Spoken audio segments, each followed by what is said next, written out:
Et bonjour et bienvenue à toutes et à tous sur ce nouveau numéro des lives IMT pour l'industrie du futur. Je suis Martine Assard, je suis responsable de l'Observatoire des métiers et des compétences à la Direction générale de l'Institut Mines Télécom. Et avec donc un groupe d'étudiants de plusieurs de nos écoles, nous réalisons donc ces émissions pour mieux faire connaître l'industrie à travers des sujets divers, mais toujours en lien avec ce secteur. Alors ce soir, nos étudiants ont choisi de s'intéresser aux enjeux liés à la présence des jeunes diplômés dans l'industrie, en quoi cela peut être important, voire stratégique aujourd'hui pour nos jeunes diplômés de s'orienter plus massivement vers le secteur industriel. On le voit de plus en plus des entreprises industrielles particulièrement en tension à la suite de la crise sanitaire et de la crise énergétique, qui font face à des questions de souveraineté, de concurrence, qui les obligent à disposer de plus d'ingénieurs pour renforcer leurs activités et leurs performances grâce à leurs innovations.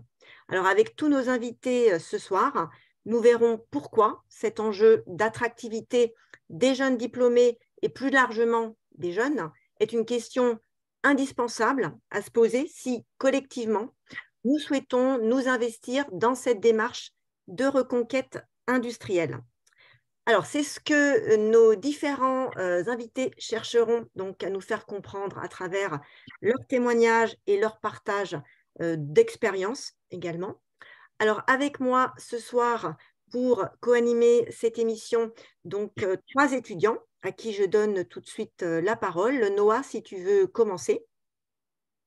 Oui, donc bonjour à tous, je suis Néocolas, je suis actuellement en deuxième année de l'école de l'ISTP, donc en formation en alternance et en génie nucléaire. Merci Noah. On passe la parole à Elias. Oui, alors moi c'est Elias Weber, étudiant en deuxième année à Télécom Paris en apprentissage chez Proven Run. Merci Elias. Et je donne la parole à Emma. Merci Martine. Je suis Emma Clavedo-Otaola, étudiante en deuxième année à l'IMT Nord-Europe dans les domaines énergie-environnement. Je te repasse la main, Martine. Merci beaucoup Emma. Alors, quant à nos invités, alors j'ai aussi le plaisir ce soir d'accueillir donc Audrey Derrien, qui est donc enseignante-chercheur à notre école IMT Atlantique. Avec nous également donc Virginie Rigaudot, qui est donc chargée Bonjour. de projet. Bonjour Virginie, qui est donc chargée de projet transition digitale et écologique et accompagnement au changement chez Schneider Electric. Nous devions également avoir avec nous Jean-Michel Tass, qui malheureusement est à l'heure actuelle dans un avion pour un déplacement qui n'était pas prévu initialement et qui s'excuse de son absence. Avec nous, donc Jean-Yves Bayer également, qui est entrepreneur et fondateur de deux sociétés, Enovia et Crazylog, dont il nous parlera Bonjour. tout à l'heure. Bonjour Jean-Yves. Et enfin avec nous également Anne-Sophie Cellier, qui est directrice du développement au sein du groupe Esaris Industrie. Donc avant de démarrer, bonjour Anne-Sophie, donc avant de démarrer nos échanges, je voulais juste vous proposer déjà un petit sondage, voilà, que je vous lance pour simplement un petit peu mieux vous connaître et en même temps vous dire et vous rappeler que vous pouvez donc, dès que nos premiers intervenants prendront la parole, commencer à simplement poser vos questions. Donc, dans la barre de tâches au bas de votre écran, vous avez un petit onglet questions-réponses.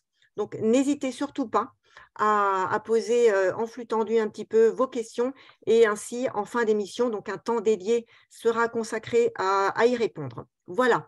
Donc, avant de démarrer simplement ces échanges, eh bien, je vais donc simplement laisser la parole à notre binôme de ce soir qui va assurer notre petite capsule introductive, à savoir Emma et Anne-Sophie. Donc, Emma, je te passe la parole. Merci Martine et encore bienvenue à tous pour ce live autour du rapport entre les jeunes diplômés et les enjeux de l'industrie. Je réalise cette fois-ci la capsule introductive avec Anne-Sophie Cellier. Je vous laisse la main dans un premier temps pour vous présenter, Anne-Sophie. Merci Emma. Alors déjà, je voudrais remercier Emma qui a généreusement trouvé du temps pour m'interviewer et préparer cette capsule introductive. Merci à vous et c'était vraiment bien de pouvoir échanger avant de se rencontrer ce soir. Donc, pour me présenter, j'ai Anne-Sophie Cellier, j'ai 54 ans, j'occupe un poste de direction du développement produit chez Zaris Industries.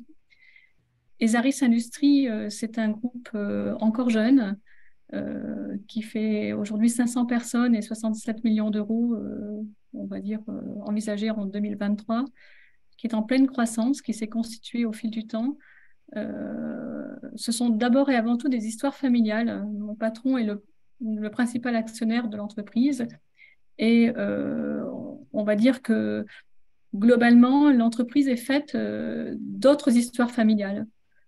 Autrement dit, chez nous, la culture familiale est très très profonde et chacune des acquisitions porte, on va dire, une histoire qui reste très ancrée dans notre groupe qui n'est qu'en formation. Donc, notre groupe, c'est 7 sites industriels et nous fabriquons des produits électromécaniques dont la finalité, c'est de servir des fonctions électriques. Donc, je suis ravie d'être ce soir avec Schneider.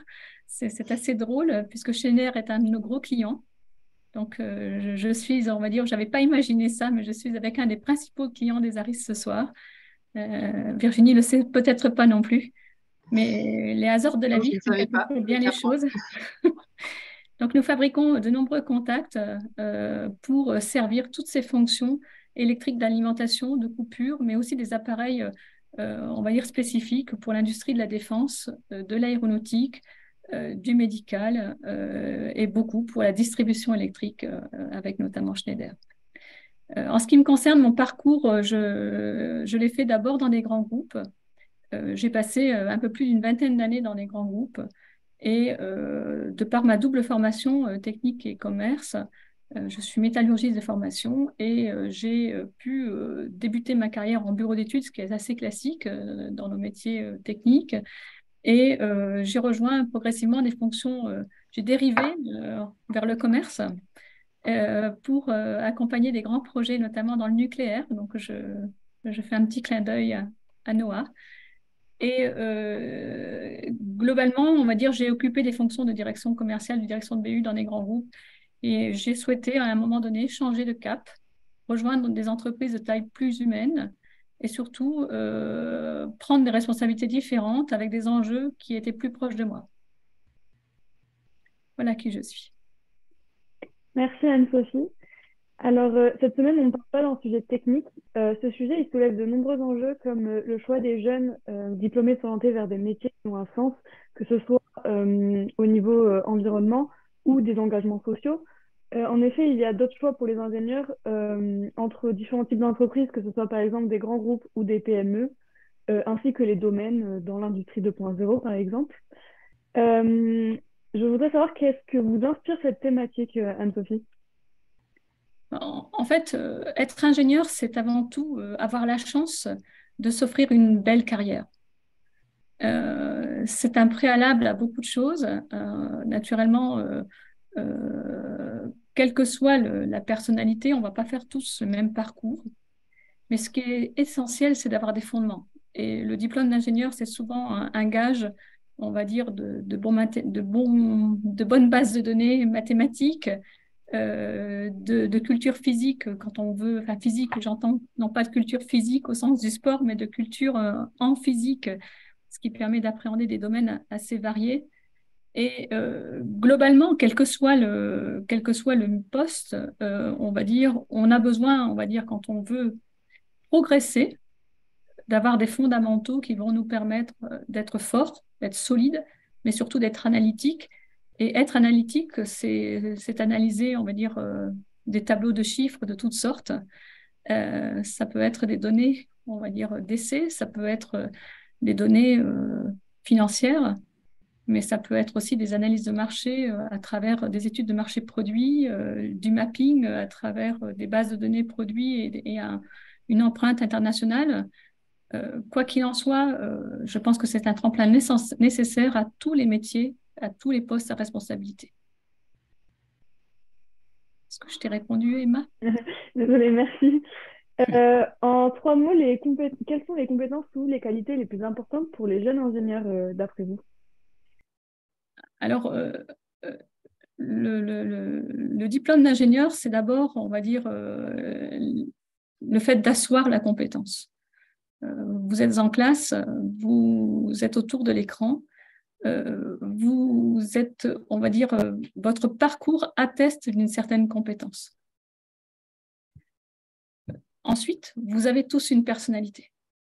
Votre personnalité va vous permettre de faire des choix. Et en fonction de qui vous êtes, vous ne ferez pas les mêmes choix.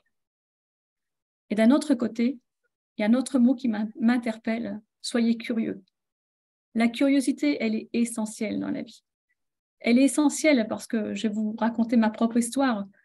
Je ne viens pas du monde de l'industrie. Je ne viens pas du monde de l'industrie, mais j'ai toujours été passionnée de technique. Et aujourd'hui, ce qui m'attire encore, j'ai occupé des postes plus pompeux, avec des cartes de visite peut-être plus riches aux yeux des uns et des autres. Aujourd'hui, je suis très heureuse parce que je m'éclate dans ce que je fais, parce que la curiosité que j'ai d'un point de vue technique laisse, on va dire, au fil de mes journées, un stade de découverte toujours le même. C'est-à-dire, je découvre, je m'enrichis, et c'est ce qui me plaît, parce que je sais appréhender ce genre de choses. Je pense avoir la compétence pour pouvoir appréhender des sujets techniques de bon niveau, mais j'aime apprendre encore, et donc je suis entourée de gens qui m'apprennent, et avec eux, je comprends d'autres choses. Donc je pense que la curiosité, c'est un essentiel du métier d'ingénieur. Merci pour ces 3 compétences, enfin qualités aussi.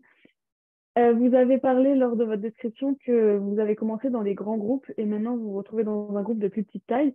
Quel est votre point de vue dessus le choix entre des entreprises de grande taille et de petite taille, d'après vous?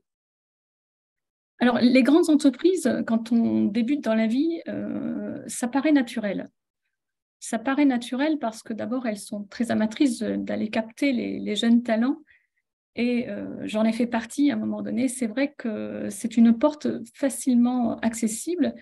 Et globalement, les grands groupes vous permettent d'acquérir, on va dire, beaucoup de formations. Elles vont vous permettre d'accéder à des postes d'envergure, de toucher à des projets d'envergure et de côtoyer aussi un monde qui va vous permettre de sortir progressivement de votre bureau et d'aller dans d'autres.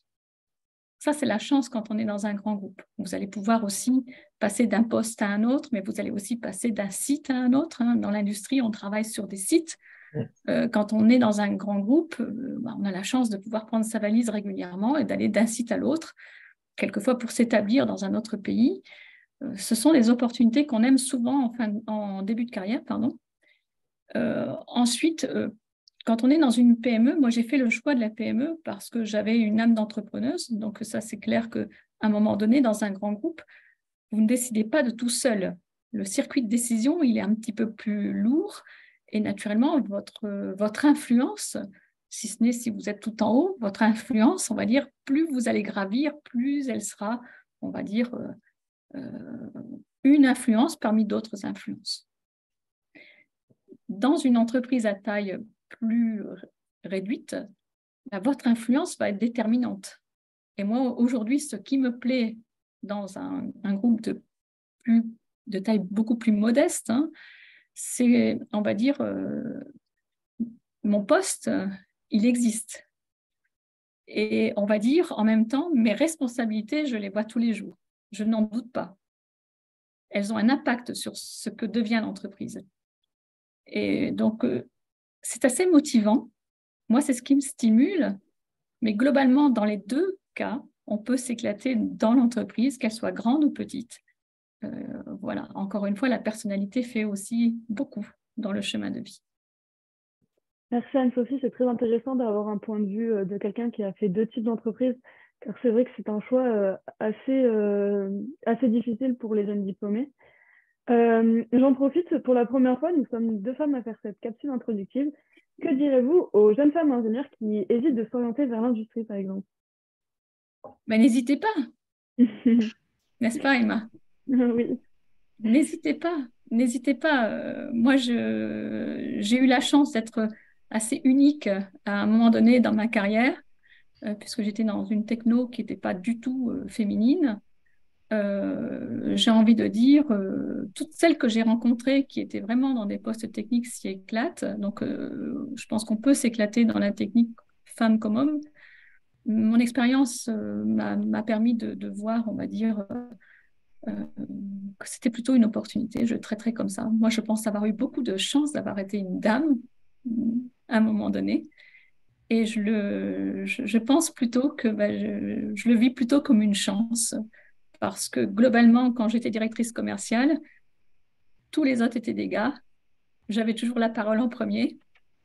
Donc, globalement, j'ai eu beaucoup de chance et j'encourage les jeunes femmes qui souhaitent se présenter à des postes qui leur apparaissent masculins aujourd'hui, de vous à moi. Il y a quand même, ces sujets-là sont quand même derrière et il est bien temps que ce soit le cas. Mais la compétence est d'abord, on va dire, la partie prenante d'un choix. Et en ce qui me concerne, dans mon recrutement, aujourd'hui, j'ai une femme ingénieure dans mon équipe Élodie, qui a participé au précédent webinaire. Et je ne vois pas de différence, si ce n'est une vraie chance que d'avoir de la mixité. Merci beaucoup, Anne-Sophie, sur ce dernier point. Merci Merci. pour pour cette introduction et je vais laisser la parole à Noah pour les premières interviews. Merci beaucoup, Emma. Donc maintenant, je vais vous interroger, Audrey. Pardon. Donc vous êtes enseignante chercheuse à l'IMNT Atlantique. Est-ce que vous pouvez brièvement nous parler de vos activités afin qu'on comprenne bien ce que vous faites? Oui, bien sûr. Bonjour à tous. Moi, du coup, à IMT Atlantique, comme vous avez dit, je suis enseignante-chercheuse. Donc, ça veut dire qu'il y a vraiment les deux aspects qui cohabitent, qui se nourrissent l'un l'autre. Donc, au niveau recherche, je travaille sur l'optimisation, la conception des systèmes de production de l'industrie 4.0 avec des attraits dont vous avez un petit peu parlé tout à l'heure parce que on essaye de donner du sens à ça, d'avoir des objectifs notamment sur la résilience de ces systèmes-là, sur leur impact environnemental. Et puis, au niveau enseignement, du coup, c'est un peu le reflet de ça et puis de tout ce qu'on peut avoir comme besoin dans l'entreprise. Donc, pareil, des thématiques, j'enseigne sur des thématiques de génie industriel et puis en se posant cette question de comment intégrer pleinement l'industrie 4.0 dans les entreprises. Donc, notamment avec des formations sous statut étudiant. L'IMT Atlantique est une école du ministère de l'Industrie, donc on garde ce lien avec l'industrie, même sous statut étudiant. Et puis, il est encore plus marqué par des formations par apprentissage, dont une notamment où j'interviens, qui est la formation par apprentissage de la transition digitale des systèmes industriels. D'accord, merci. Aujourd'hui, on peut voir que le secteur industriel peine à attirer les jeunes ingénieurs. Est-ce que vous en connaissez les raisons? Et si oui, est-ce que vous savez ce que pourraient faire les entreprises et même les formations pour répondre à cette pénurie de jeunes ingénieurs? Oui, moi je pense que la raison principale, c'est l'image un peu ancienne que laisse l'industrie. Quand on pense à l'industrie, souvent les élèves pensent à une industrie de masse, production de masse, avec des opérateurs qui font des tâches très répétitives. Et cette image-là, elle reste dans les mentalités, mais en fait, elle n'est plus vraie maintenant. Elle n'a plus vraiment raison d'être. Maintenant qu'il y a la relocalisation, surtout, où les industries, en fait, la place de l'homme, elle est totalement différente dans ces industries. Elle est beaucoup plus tournée vers les compétences et vers des nouveaux métiers. Donc, c'est une industrie qui est totalement transformée. Comment maintenant régler cette image-là pour que ça soit la réalité? Je pense que le levier principal, c'est d'avoir un lien entre les étudiants et les industriels. Et ce lien, c'est un lien qu'on essaye de faire tous les jours dans les écoles d'ingénieurs, et plus particulièrement dans les formations par apprentissage, hein.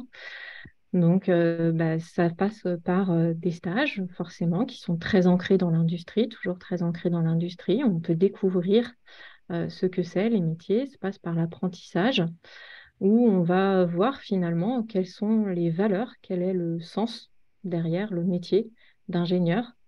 Et effectivement, comment est-ce qu'on peut repenser l'industrie, comment ça se reconstruit maintenant dans les nouveaux schémas. Et d'ailleurs, les formations, elles sont construites sur ce schéma-là, hein, parce que l'industriel, il intervient sur la formation dont je vous parlais tout à l'heure, la FIT, dans laquelle j'interviens, transformation digitale des systèmes industriels. Les industriels, ils interviennent à tout niveau. Ils interviennent dès la construction du programme, où ils sont impliqués, notamment avec l'appui du CFA. Également en tant qu'intervenant, et c'est généralement des interventions qui sont particulièrement appréciées des étudiants parce que ça permet de contextualiser pleinement les connaissances, et aussi au moment de l'évaluation des élèves. Donc on voit que ce lien, il est vraiment tout au long de la formation. D'accord, merci. Pensez-vous que les expériences professionnalisantes, justement telles que les stages ou les alternances, les formations en alternance, puissent améliorer l'image de l'industrie auprès des jeunes? Ah bah oui, bien sûr, j'en suis persuadée. Globalement, ces expériences, elles sont gagnantes pour tout le monde. Ça améliore forcément l'image de l'industrie pour les élèves à partir du moment où ça permet de déconstruire justement les idées reçues dont je parlais à l'instant. À partir du moment où on voit réellement ce qui est fait, on gagne en valeur. Et ces expériences, au-delà de ça, elles sont valorisantes des deux côtés parce que c'est aussi l'occasion pour les industriels de découvrir justement des jeunes talents et d'avoir aussi les compétences de ces jeunes talents-là, hein, qui vont permettre de transformer un peu leur industrie, leur contexte, d'apporter des nouvelles compétences. Donc forcément, je pense que ces expériences professionnelles permettent de faire ce lien beaucoup plus facilement et sont valorisantes à la fois pour les entreprises et pour les étudiants et permettent de casser ces idées reçues. Tout à l'heure, vous parliez de l'industrie 4.0. On peut même parfois voir dans certains titres l'industrie 5.0. Est-ce que vous pensez que l'humain a toujours sa place dans le monde industriel aujourd'hui? Oui, plus que jamais, hein. De toute façon, l'industrie 4.0, c'est mettre en place des nouvelles organisations pour lesquelles la plupart l'humain est au centre. On pourrait voir ça comme mettre en place des technologies, mais en fait, c'est faux. C'est mettre en place l'organisation qui permet d'intégrer ces technologies. Et l'industrie 5.0, pour donner un peu l'idée globale, est censée s'intéresser encore plus à l'humain. On peut voir les aspects ergonomie notamment, mais parce que pour moi, au sens de l'humain dans l'organisation, on l'a déjà dans l'industrie 4.0. Et ce qu'on a assisté lorsqu'il y a eu toutes les délocalisations des industries, parce que justement, l'humain n'était pas valorisé pour toutes ses compétences, c'est peut-être là qu'on l'a un petit peu mis de côté. Et maintenant, quand on voit la relocalisation, il faut repenser cette place de l'humain et il faut surtout la repenser avec les nouveaux métiers. Comment on va pouvoir du coup accompagner ce changement vers les nouvelles technologies? Les métiers vont changer, ça va être davantage des métiers de supervision. Va y avoir aussi des formes un peu différentes parce qu'il va falloir apprendre à travailler peut-être avec des cobots, des robots collaboratifs. Donc, l'humain est plus que jamais, je pense, au cœur de l'industrie. D'accord. Vous parliez justement d'intégrer les nouvelles technologies dans l'industrie. Est-ce que vous pouviez nous dire comment? Je peux vous dire surtout comment ne pas le faire. C'est en intégrant par les technologies. Ça ne peut pas marcher de se dire je veux installer un robot collaboratif dans mon système de production, il me faut absolument ça. On pourrait l'imaginer, hein, que certains dirigeants, peu au fait sans doute, aient cette envie-là pour une question d'image. Mais le fait est qu'en pratique, ça ne peut pas marcher comme ça. C'est la meilleure façon que le robot collaboratif soit mis de côté et jamais utilisé. Non, mais pour autant, il faut partir vraiment du besoin. Et le besoin actuel des entreprises, c'est quoi? C'est d'une part de pouvoir proposer des produits qui soient customisables et toujours peu chers, parce qu'il y a quand même cette considération sur les clients. Bien sûr, la demande, elle est là. Mais si on veut pouvoir intégrer cette customisation de masse, garder une production qui reste quand même efficace, et avoir des produits customisables, personnalisables, il faut mettre en place un certain nombre de technologies. Il faut mettre en place des systèmes d'information qui permettent de suivre ces diversités de commandes, et il y a de la complexité, et pouvoir lier tout ça avec les systèmes de production, pour pouvoir suivre la production des produits personnalisés. C'est déjà un vrai challenge. Et il faut pouvoir aussi optimiser, rendre efficace ce système de production, donc avoir de l'aide à la décision, technologie d'aide à la décision qui peut appuyer derrière et permettre de gagner en efficacité. Et l'autre besoin qu'on voit aussi beaucoup émerger sont par rapport aux considérations de responsabilité sociétale et environnementale des entreprises, qui sont très importantes, qui sont, je pense, très importantes aussi dans la tête de beaucoup d'élèves ingénieurs actuellement. Et si on veut pouvoir faire ça, si on veut pouvoir diminuer notre impact environnemental en économisant, optimisant les ressources, l'utilisation des ressources, eh ben, on voit bien qu'à un certain moment, ça ne peut pas se faire à l'échelle humaine. Ce n'est pas que l'humain qui peut travailler là-dessus. Ça va se faire à l'échelle des technologies et on va avoir besoin, encore une fois, d'aide à la décision pour pouvoir faire ça. Et le but de l'école, des écoles d'ingénieurs, et moi, en tant qu'enseignant-chercheur, j'ai un peu cette double casquette, c'est aussi d'apporter ces compétences aux différents niveaux de la formation, donc auprès des élèves ingénieurs qui après pourront l'apporter en tant de jeunes talents dans les entreprises, et puis aussi de travailler sur des projets de recherche qui vont dans ce sens-là, sur l'intégration des technologies dans l'industrie, travailler directement avec des industriels pour avoir cette recherche ancrée dans la réalité et d'autre part, pouvoir donner aussi un coup d'avance aux industriels sur ces thématiques-là. Donc, je pense que c'est comme ça qu'on peut intégrer la technologie dans les industries, c'est aussi avec ces collaborations entre chercheurs, élèves et industriels.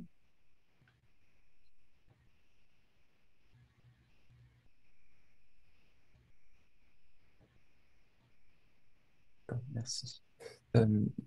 Alors, Anne-Sophie en a déjà un petit peu parlé, mais je pense encore évoluer aujourd'hui. Alors, je pense que la question a été un peu... Enfin, je l'ai Oui, mal entendue. Est-ce que vous pouvez la je vais répéter, la s'il vous plaît? répéter, excusez-moi, je viens de le voir. Anne-Sophie en a déjà un petit peu parlé, mais pensez-vous que les comportements humains et les mentalités doivent encore évoluer?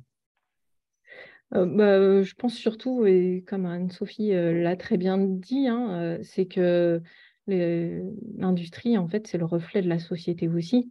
Donc oui, il y a une évolution des mentalités qui est faite, qui s'est faite déjà sur l'inclusion des femmes notamment dans l'industrie. Va y avoir aussi une évolution, je pense, au niveau des organisations, parce qu'on va de plus en plus, enfin surtout de moins en moins, vers des systèmes hiérarchiques pyramidaux.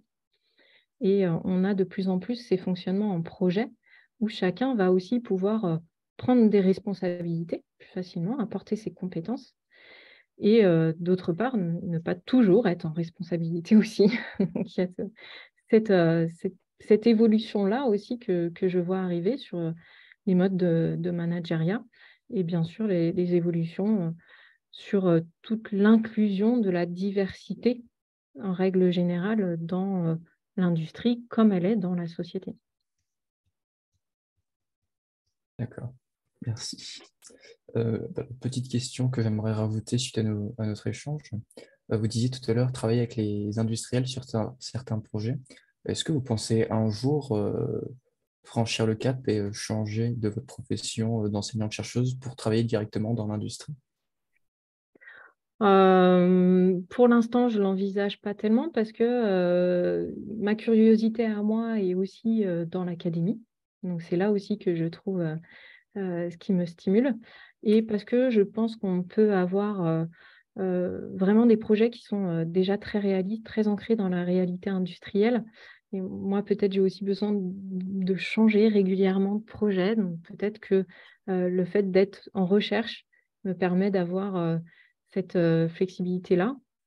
Et en même temps, ma curiosité à moi, comme le disait Anne-Sophie tout à l'heure, elle est aussi d'approfondir vraiment en profondeur les sujets. Et là, on voit que même si on peut très bien travailler ensemble, il y a quand même des différences notables entre l'industrie et la recherche. Et une des différences notables, c'est cette limitation en termes de budget, de temps. Et ce que j'aime bien faire, c'est aller en profondeur dans le sujet, quitte à y passer beaucoup de temps. Et ce n'est pas forcément rentable pour une industrie de faire ça. Et c'est tout à fait compréhensible. C'est des intérêts, des enjeux qui sont assez différents. Donc, je pense que moi, mon épanouissement, pour le moment, c'est dans la recherche et l'enseignement. Je ne vais pas parler de l'aspect enseignement, c'est aussi quelque chose qui m'attire beaucoup, hein, ce transfert vers des étudiants de toutes les connaissances, comme on peut l'avoir aussi en transfert en industrie. Mais bon, je ne connais pas l'avenir. Je ne sais pas si j'aurais su le prédire il y a 10 ans où je serais aujourd'hui. Donc, je ne peux pas fermer la porte pour autant. Ça reste des domaines qui sont quand même très intéressants aussi. C'est bien que vous soyez satisfaite de votre position aujourd'hui. Je vais maintenant pouvoir déjà vous remercier. Merci beaucoup de nous avoir accordé du temps. Et je vais pouvoir passer la parole à Elias. Oui. Alors maintenant, je vais interroger Virginie Rigaudot. Alors Virginie, pourrez-vous vous présenter succinctement votre entreprise et votre rôle au sein de celle-ci? Alors, Schneider Electric, c'est un groupe conséquent pour le coup, puisqu'on a environ 130 000 personnes qui travaillent dans le groupe, donc 14 500 qui sont en France. Voilà, avec un chiffre en croissance ces dernières années, donc avec un besoin de recrutement qui va avec, sur des compétences clés. Et Schneider Electric, en quelques mots, c'est un leader en transformation digitale du management de l'énergie et des automatismes industriels. Donc, on a environ 200 usines réparties sur le globe qui fabriquent différents produits liés au management de l'énergie. On parlait tout à l'heure des produits électriques. Voilà, on intègre des contacts dans nos produits électriques, des disjoncteurs, des contacteurs, différents types de produits. Et puis, on travaille la performance donc des industriels avec lesquels on travaille, donc la performance des machines et la partie décarbonation, puisqu'on a des solutions aussi pour aider nos clients dans les différents marchés pour décarboner et œuvrer davantage pour la planète. Donc voilà succinctement la présentation du groupe. Donc bien évidemment, un groupe important qui a conscience de son importance et du fait que simplifier son organisation, c'est quelque chose de très présent depuis des années, pour faciliter justement l'impact qu'on peut avoir, je dirais presque dans n'importe laquelle de nos fonctions, avec une volonté de confier de l'autonomie et de la responsabilité d'une manière générale aux gens. Et je pense que j'en suis un peu un exemple au travers du parcours que j'ai pu effectuer depuis quelques années. D'accord. Et justement, alors, en quoi est-ce un enjeu pour vous chez Schneider Electric que les jeunes ingénieurs rejoignent le monde industriel?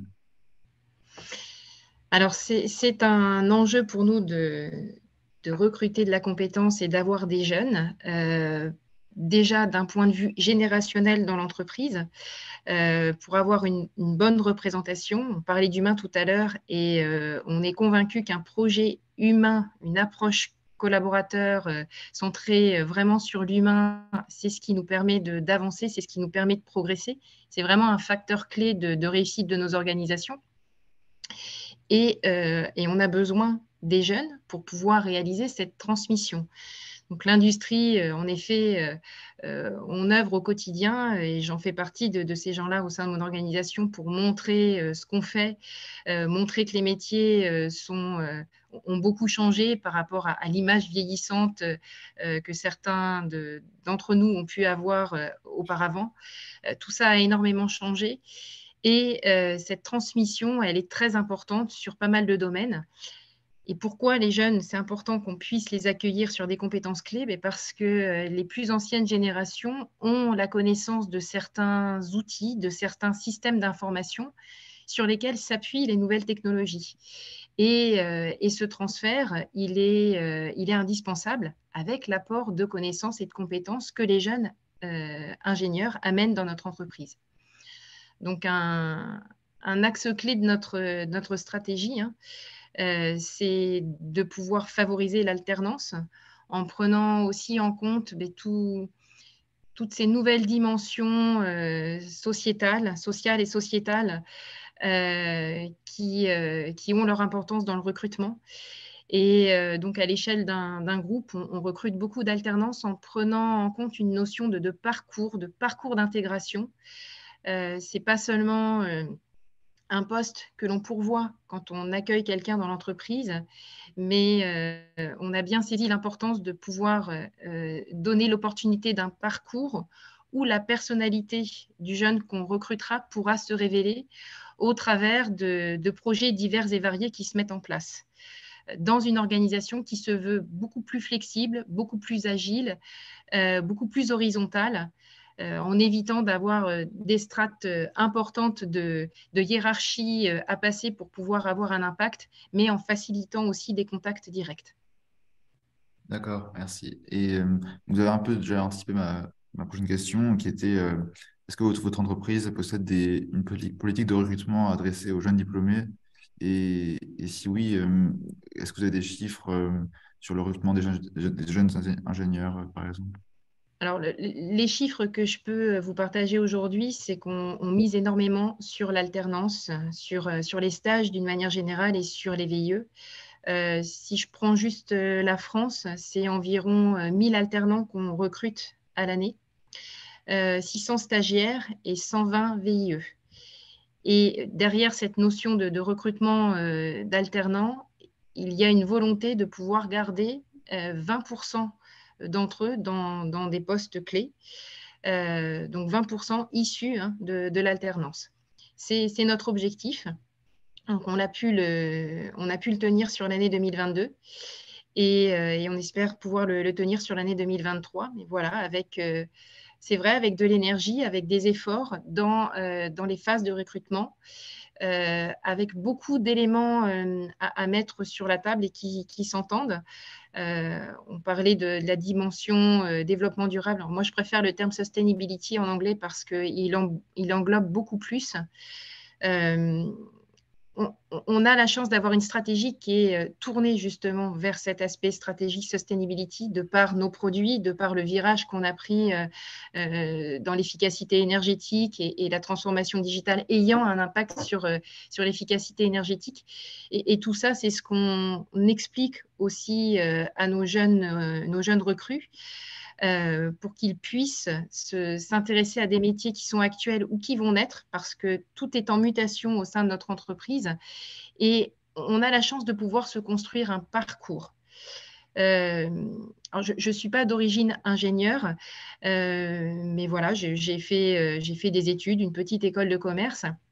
Et je dois dire que j'ai quand même eu la chance de pouvoir occuper différentes fonctions jusqu'à pouvoir me construire finalement en toute autonomie un poste qui était clé pour l'entreprise et qui aujourd'hui me permet de générer davantage de liens avec notre écosystème, de construire des relations qui sont plus durables avec notre écosystème.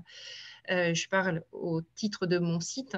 Moi, je suis sur un site où on est environ 360 personnes, donc à l'échelle d'une PME, et on est, comme je vous l'ai dit, multiples sites de cette même envergure, et on déploie vraiment des politiques sociales et environnementales de création de liens avec notre écosystème, et notamment sur l'économie circulaire.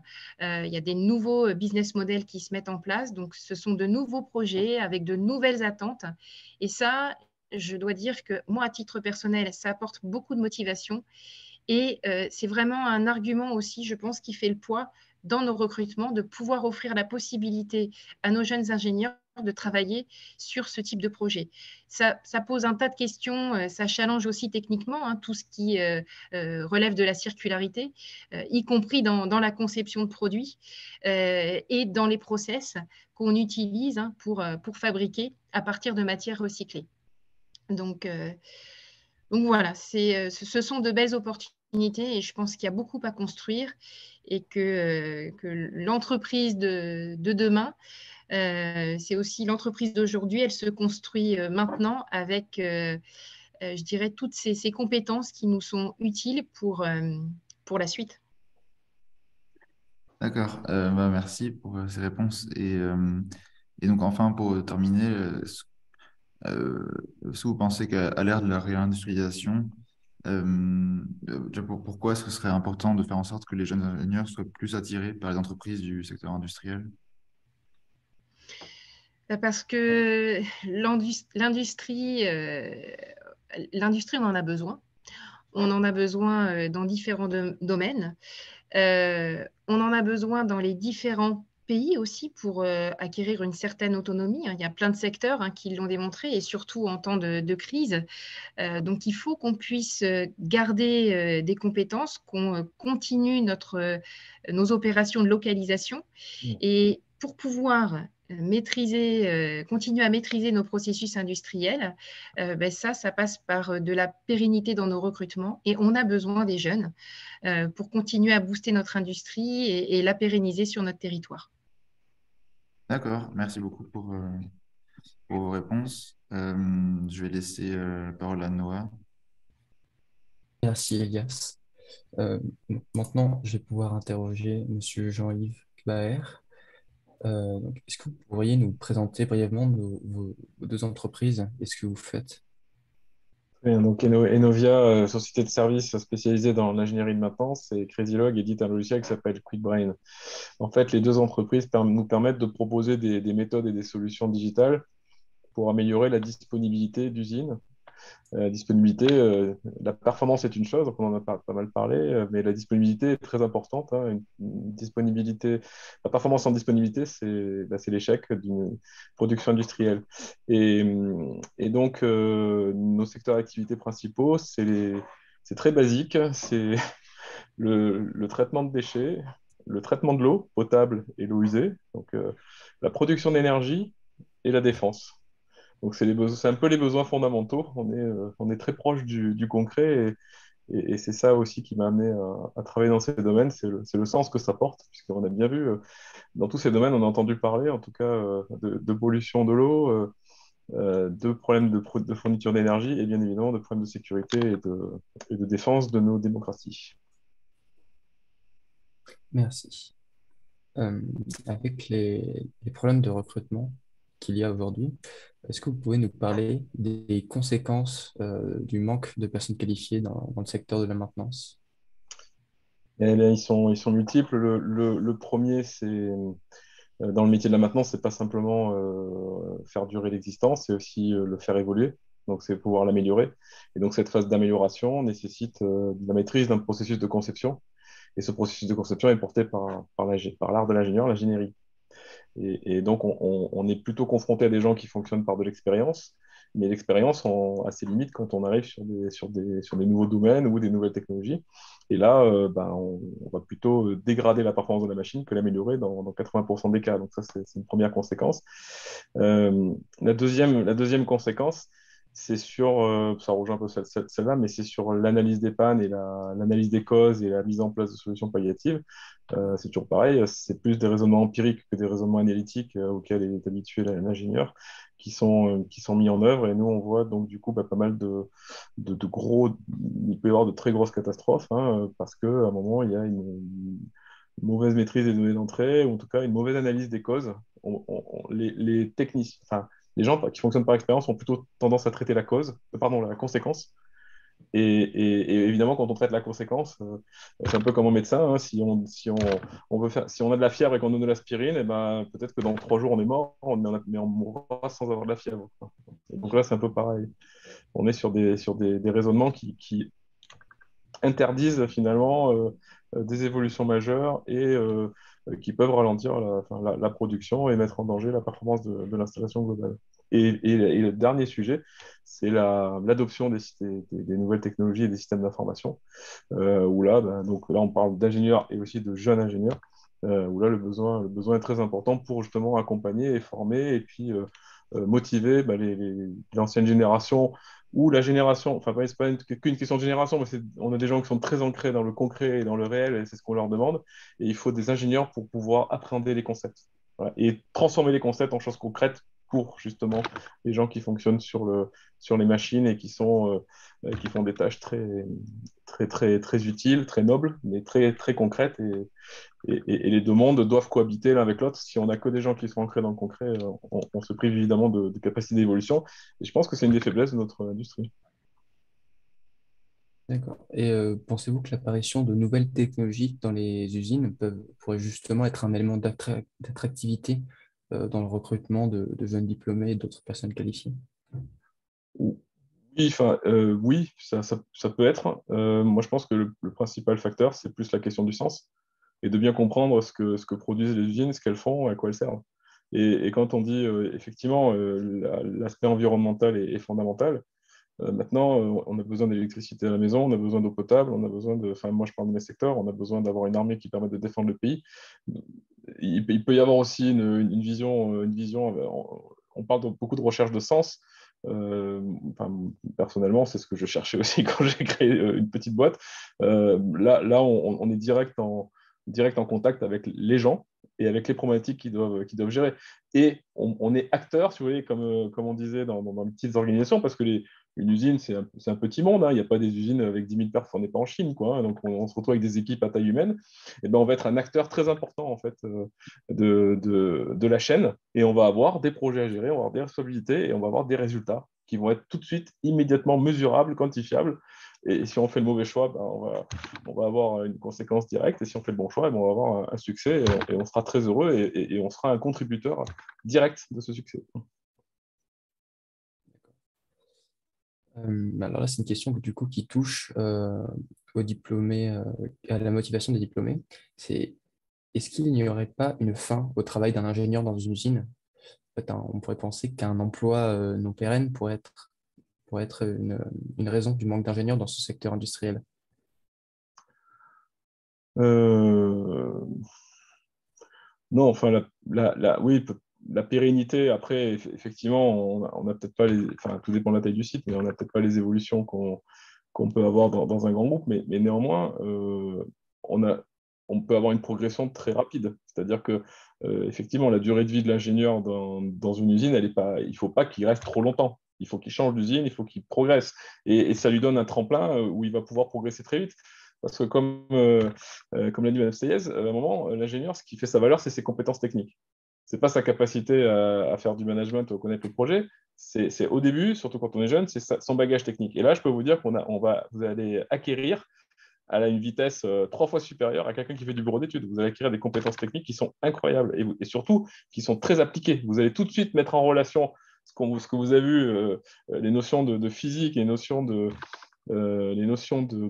thermique, vous allez tout de suite le toucher du doigt et avec des applications très concrètes. Et vous allez mettre en relation la théorie et la pratique. Et vous aurez une valeur sur le marché du travail qui est très importante. D'accord. Le domaine industriel est quand même un secteur assez compétitif. Pensez-vous que cela peut repousser certains ingénieurs dans leur choix de leur carrière? Alors, tout dépend les secteurs. Par exemple, le secteur de l'électricité, il est pas forcément compétitif, puisque il y a quelques acteurs. Non, il y a certains secteurs qui sont pas forcément soumis au même niveau de concurrence, mais oui, c'est un système, c'est évidemment éminemment compétitif. Mais justement, l'intérêt du boulot, c'est ça, c'est d'arriver à trouver le petit pourcent en plus, le petit algorithme, la petite amélioration qui va permettre justement de faire évoluer. C'est une évolution perpétuelle en fait. Alors c'est sûr que c'est un challenge, hein, c'est très stimulant. Mais bon, c'est ce qui fait l'intérêt du job, hein. Donc non, il n'y a pas de. Il ne faut pas en avoir peur en tout Est-ce que cas. vous pensez que les jeunes... Pardon. Excusez-moi. Pensez-vous que les jeunes ingénieurs ont conscience de leur place dans l'industrie? Non, alors je vais vous dire pourquoi. Ça commence à l'école. Ça se passe aussi sur les médias où, pareil, il y a certaines idéologies politiques qui ont besoin d'un certain misérabilisme ouvrier et donc notamment et que symbolise l'industrie. Dans les films aussi, enfin, vous regardez le dernier Avatar, on montre les méchants, finalement, les méchants qui font de l'impression 3D de machines pour tuer les gentils. Il y a une certaine comment dire, opposition entre écologie et industrie, ce qui est complètement faux. À moins qu'on décide de revenir à l'âge de pierre, on peut décider ça. Mais par contre, si vous voulez, sur cette partie, cette partie, il y a aussi, oui, le point le plus important, donc il y a l'école, les médias, et puis il y a la famille. En France, par rapport à l'Allemagne ou l'Italie, 9% du PIB, c'est l'industrie. L'Allemagne, c'est 20%, la Suisse, l'Italie, c'est 15, 20, enfin. Donc, c'est une personne sur 5, une personne sur 6. En France, c'est une personne sur 10. Donc, dans les réunions de famille, dans les amis, c'est très rare, du coup, qu'on ait quelqu'un qui qui travaille dans l'industrie. C'est un peu comme un écosystème où, au moment, il y a tellement peu de plantes, d'arbustes ou d'animaux que finalement, ils s'éteignent. Et on est arrivé à une limite très basse, et heureusement que la réindustrialisation s'engage, parce qu'on était presque sur un point de non-retour, c'est-à-dire que comme un écosystème, tout mourait, puisque à un moment, chaque élément de l'écosystème n'arrivait plus à s'alimenter lui-même. Donc, ça nécessite, du coup, cette transmission qui se fait plus par la famille, le cousin, le tonton, le copain, doit se faire par d'autres moyens. Ces lives en font partie. Les salons industriels où il faut que les écoles amènent les jeunes, y compris les collégiens et les lycéens, donc des global industries, il faut qu'il y ait des collégiens qui aillent là-bas. Voilà, il faut qu'il y ait des lycéens. Il faut qu'il y ait des événements d'orientation qui soient dédiés à l'industrie, mais qui soient à destination des jeunes, des collèges, enfin vraiment au moment où ils vont faire leur choix. Quand vous êtes en école d'ingénieur, bon, vous avez plein d'opportunités, mais vous avez déjà fait le choix, principalement travailler déjà dans un domaine technique, puisque vous êtes en école d'ingénieur. Donc le travail est déjà fait à 80%, mais par contre, pour les jeunes qui arrivent derrière, et c'est peut-être même un travail des jeunes ingénieurs de porter la bonne parole auprès de leurs frères, de leurs cousins et de leurs amis, quoi. Que pensez-vous que l'industrie puisse apporter justement à la nouvelle génération? Du boulot déjà? Non, à manger? Non, je plaisante. Non, mais je plaisante pas vraiment. Il y a des très bons salaires déjà. Enfin, bon, alors, c'est pas que ça dans le boulot, mais quand même, quand on voit les appétences des jeunes ingénieurs, alors il y a beaucoup, effectivement, d'appétence pour le développement durable, etc. Mais on veut quand même un bon salaire, ce qui est normal. On a fait des études et on le mérite. Donc le bon salaire, comme j'expliquais tout à l'heure, le sens, parce qu'on est en contact direct avec le produit qu'on fabrique. Et contrairement à quelqu'un qui va bosser en bureau d'études, parce que je suis passé par là, il y a certaines personnes, et moi j'ai eu le cas il n'y a pas longtemps, un technicien de bureau d'études, ça faisait 20 ans qu'il dessinait des systèmes pour des centrales thermiques, il les avait jamais vus sur site. Et j'étais là quand il a vu pour la première fois ce qu'il avait dessiné. Donc c'est très grave, hein.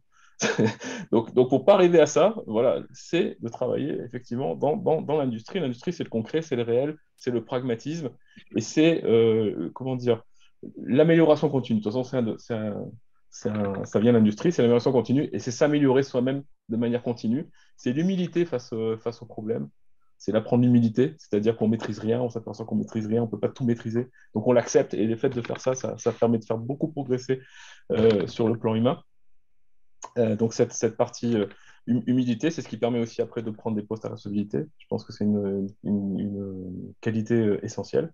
Et surtout quand on est jeune et qu'on a plein d'entrain et qu'on est plein de certitudes, et ben, ça repositionne aussi complètement les choses parce qu'on s'aperçoit que non, on ne sait pas tout. Et on va rencontrer des gens qui vont vous apprendre et vous allez pouvoir progresser, vous améliorer à une vitesse, comme je l'ai expliqué, très, très, très, beaucoup plus importante que quelqu'un qui va travailler que sur des concepts théoriques, que ce soit en cabinet de conseil ou que ce soit en bureau d'études ou que ce soit les deux. D'accord, merci. Je souhaiterais poser une autre question supplémentaire, si cela vous convient. Bien sûr. Est-ce que vous auriez un conseil pour aider les jeunes diplômés à trouver du sens dans l'industrie, dans leur travail industriel? Oui, comme, ben, je crois, enfin, je vais le redire, mais déjà de comprendre ce qu'ils font. Alors, je veux dire de s'intéresser à la chaîne, de s'intéresser à la chaîne complète. Et c'est ça la qualité de l'ingénieur aussi, c'est la prise de recul, de regarder ce qu'on est, ce qu'on fait et à quoi contribue l'entreprise dans laquelle on travaille. Déjà, maintenant, il y a beaucoup d'efforts pour l'entreprise pour mettre ça en avant. Mais il y a des domaines qui sont directement riches de sens. Après, pour bien, je pense que ce qui est très important aussi, c'est la relation avec les hommes, enfin les hommes et les femmes, évidemment, qui travaillent à l'intérieur. Il y a des ingénieurs, des techniciens, des ouvriers, chacun à apprendre de l'autre. Et c'est très enrichissant, en fait, d'échanger avec des gars qui sont sur les machines ou des femmes qui sont à un moment dans un atelier ou qui sont à la maintenance. Ça va vous apporter, je pense, beaucoup de satisfaction simplement par le recueil d'expérience que vous allez avoir et développer la capacité d'écoute parce que c'est très important d'écouter les gens. On parlait d'organisation pyramidale. Bon, même si elle est matricielle ou transverse, bah, il faut quand même de l'écoute. Hein. C'est la base. Et pour avoir de l'écoute, il faut cette humilité. Pour pouvoir apprendre, il faut écouter. Et donc, on progresse. Et c'est ça le conseil que je donnerais à tous les jeunes étudiants. Bah, merci beaucoup de votre réponse et merci beaucoup de cet échange. Merci à vous. Bon, je propose donc de passer aux questions qui ont été posées sur Zoom durant ce live. Je ne sais pas si Martine, tu veux reprendre la main. Ah bah, comme tu veux, Noah. Alors, on a effectivement donc quelques questions là qui restent encore non répondues. Donc, alors une première qui nous dit qu'outre l'image de l'industrie en France, quid de la fuite des cerveaux ingénieurs vers l'étranger pour expliquer aussi une pénurie dans ce secteur. Donc, voilà, qui a envie de répondre, prend la parole. Moi, je pense que je ne sais pas quelle est l'œuvre de la poule, en fait, parce que si c'est exactement ce que disait Jean-Yves, si après, effectivement, il y a un écosystème qui ne se met pas en place, s'il n'y a rien si on ne connaît pas le monde industriel, forcément, on n'a pas envie d'y aller, parce qu'on va avoir que des idées reçues dessus, et les idées reçues qui restent, généralement, ne sont pas les plus flatteuses. Donc, on ne peut que baser notre jugement sur quelque chose qui est extrêmement négatif. Donc, je pense que tout ça, voilà, ça doit travailler ensemble, en fait, et c'est pas essayer d'endiguer la fuite des cerveaux pour endiguer la fuite des cerveaux, et il faut donner du sens aux métiers qu'on a ici et qu'en ont, et les mettre en valeur pour pouvoir les revaloriser dans l'esprit collectif. Et du coup, je rajouterais juste un complément. Et est-ce que vous pensez tous et toutes que du coup, tout ce qui est innovation finalement, puisque quand on parle de fuite des cerveaux, c'est que quelque part, ça induit le fait que nos ingénieurs ne peuvent pas ou ne sentent pas finalement un terrain favorable pour pouvoir exprimer leur créativité et les innovations qui en découlent. Est-ce que vous pensez que actuellement, ce terrain est devenu plus favorable du coup pour pouvoir exprimer un petit peu ses compétences de créativité et d'innovation et du coup, au lieu effectivement de partir vers d'autres, on va dire, pays plus favorables, est-ce qu'il y a quelque part un écosystème qui, en France maintenant, favorise quand même tout cela? Il y a un peu de travail à faire encore, hein, parce qu'effectivement, quand un jeune diplômé arrive et qu'on lui explique que le seul outil qu'il a pour travailler, c'est Excel, et c'est malheureusement la règle, y compris dans des très grands groupes, parce que nos clients sont principalement constitués de grands groupes du CAC 40, c'est assez compliqué à entendre. Et également, il y a quand même un pilier des grandes entreprises qui doit être réformé profondément, c'est la DSI, quoi. La DSI toute puissante qui normalise comme on planifiait du temps de l'URSS, c'est pas possible. C'est pas possible et du coup, ça décourage effectivement à un moment aussi l'innovation et l'initiative, et ce qui peut entraîner des jeunes à quitter le bateau. Ouais. Mais Si on parle d'innovation, je voudrais juste intervenir à ce niveau aussi. Je pense que le mot innovation, il est un peu tarte à la crème. C'est-à-dire, on parle toujours d'innovation en pensant que l'innovation, ce sont toujours des choses qui sont un peu lunaires. Je pense qu'il faut savoir garder les pieds sur terre. Et je pense que dans les gens qui pensent, on va dire, à travers l'innovation, qu'on va trouver des choses extraordinaires systématiquement, je pense que c'est une erreur de définition du mot innovation déjà. Donc, l'innovation, c'est que ça nous concerne tous.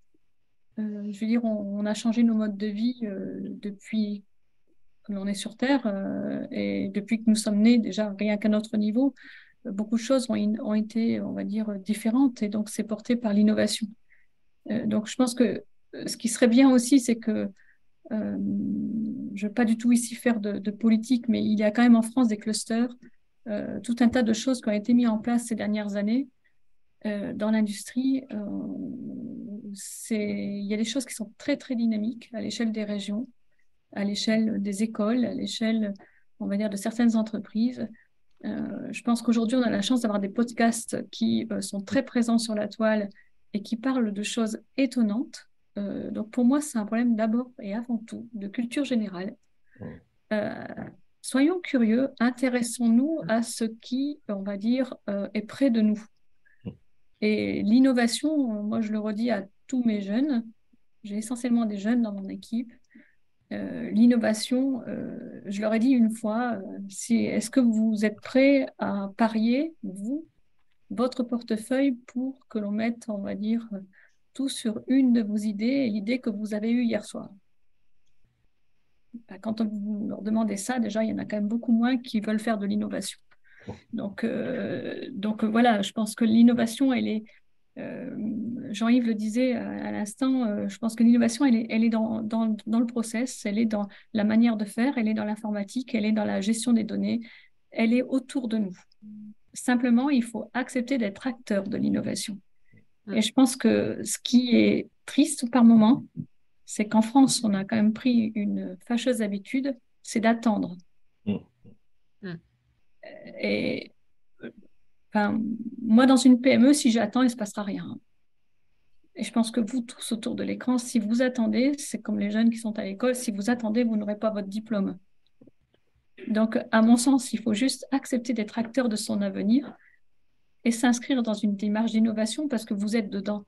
L'innovation est à la portée de main. Oui, et puis on associe innovation, la notion d'innovation, on l'associe au risque. Oui, voilà. C'est vrai que, alors, il y a une part de risque d'adoption, de technologie et autres, mais c'est vrai qu'on n'aime pas forcément le risque. Mais on voudrait innover sans prendre de risque. Et effectivement, alors sans faire tapis, hein, comme tu disais Anne-Sophie, mais il faut à un moment accepter l'échec aussi. Il faut l'accepter. Ça, c'est une évolution culturelle. Voilà, exactement. Oui, moi, je pense que l'innovation, elle est vraiment tournée vers la vie d'aujourd'hui.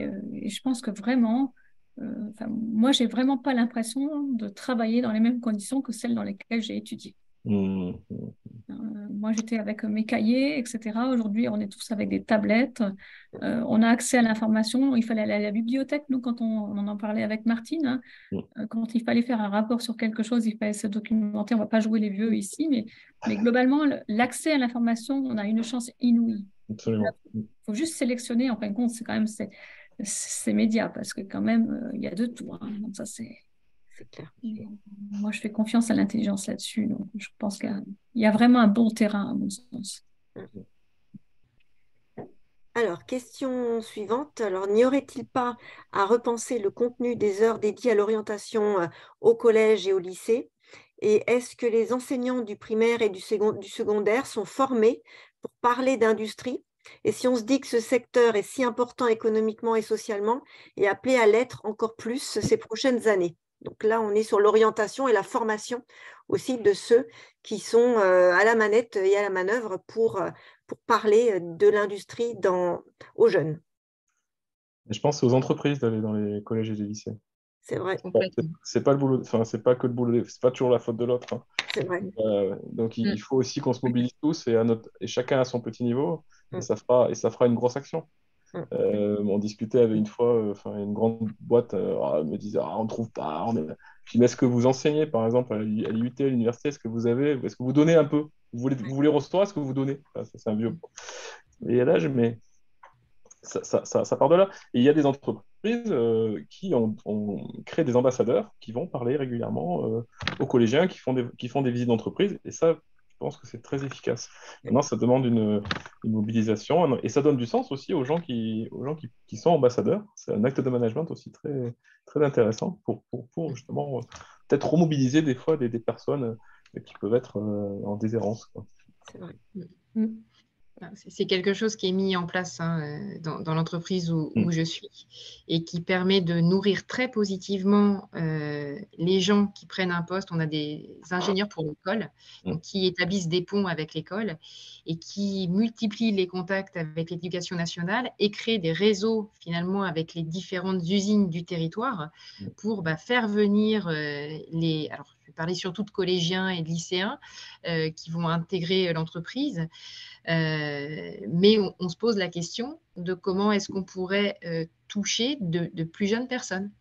Et finalement, les plus jeunes personnes, comment on peut les toucher? C'est aussi en mettant en œuvre des portes ouvertes plus fréquentes et en aidant aussi nos propres collaborateurs à venir avec leurs enfants pour découvrir déjà ce que papa et maman font et de voir à quel point c'est intéressant d'observer une machine fonctionner avec les différents robots. Donc, voilà, c'est le genre d'initiative, à mon avis, qu'il va falloir qu'on multiplie de plus en plus et qui font plaisir, je pense, aux gens qui entreprennent ces actions-là. Et ça les valorise en même temps. Tout à fait. Je ne suis pas sûre qu'une formation formelle des enseignants du primaire au secondaire soit ce qu'il faut. Et effectivement, ce qu'il faut, c'est des échanges et des découvertes de tout ça pour nourrir. Et puis, dans une certaine mesure, ce que disait un peu Jean-Yves, c'est pas forcément leur rôle non plus, parce que le rôle de l'école, c'est aussi de donner un socle de connaissances techniques sur lequel après on va pouvoir baser un certain nombre de choses. Donc il faut bien sûr rester ancré dans des applications réelles, parce que c'est comme ça qu'on apprend le mieux, moi j'en suis convaincue, et puis c'est comme ça que ça marque aussi les esprits. Mais il faut aussi garder ce socle théorique qui est important pour construire les raisonnements. Il ne faut pas l'oublier. Qui est fondamental. Alors, autre question. Donc, l'industrie est pleinement engagée dans la transition écologique. De toute manière, elle n'a pas le choix. Est-ce que les jeunes le savent vraiment? Pourquoi on ne met pas plus en avant les gisements d'emploi que représentent les métiers traditionnels ou émergents qui intègrent l'intégration de ces démarches positives pour l'environnement? Est-ce que c'est pas nouveau justement d'associer l'industrie et un impact justement positif pour l'environnement?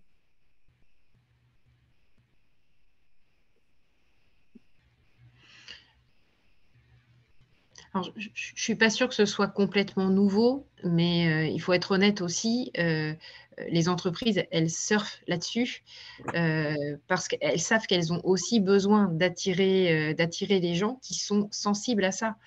On voit aussi dans nos recrutements des jeunes qui consultent régulièrement les sites Internet pour voir quelle est la politique écologique mise en place, politique RSE. Donc, je pense que on s'intéresse à ça et c'est devenu nécessaire pour l'ensemble des industriels de toute façon de mettre en place des dispositifs pour être plus écologiques et avoir une empreinte environnementale qui diminue au fur et à mesure que les années passent. Voilà, moi je pense que certains industriels, ça fait longtemps qu'ils s'en préoccupent, D'autres mettent beaucoup de temps à s'en préoccuper et c'est pour ça qu'on a besoin d'intervenir, qu'on a besoin de les influencer et de les accompagner en ce sens et il y a encore beaucoup de chemin et beaucoup de travail à mettre en place. J'ajouterais quand même que on voit de plus en plus chez les élèves ingénieurs ces intérêts pour des métiers qui ont du sens, pour ces impacts environnementaux, pour toutes ces questions sociétales. Et il ne faut pas oublier aussi que c'est vous qui créez aussi l'industrie, que vous allez pouvoir aussi apporter ça. C'est pas parce qu'une entreprise affiche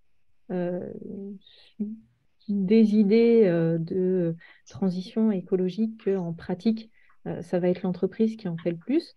Et à l'inverse, une entreprise pour laquelle c'est vraiment dans les valeurs fondamentales, va pas forcément vraiment le mettre en avant parce que ça paraît naturel.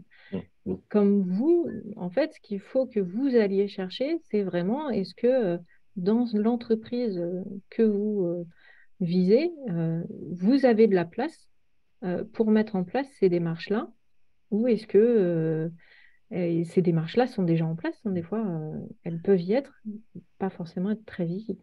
Il ne faut pas que ça devienne une course à l'échalote où chacun, finalement, pour attirer les bonnes personnes, les bons ingénieurs, rajoute une pièce dans la machine à chaque fois.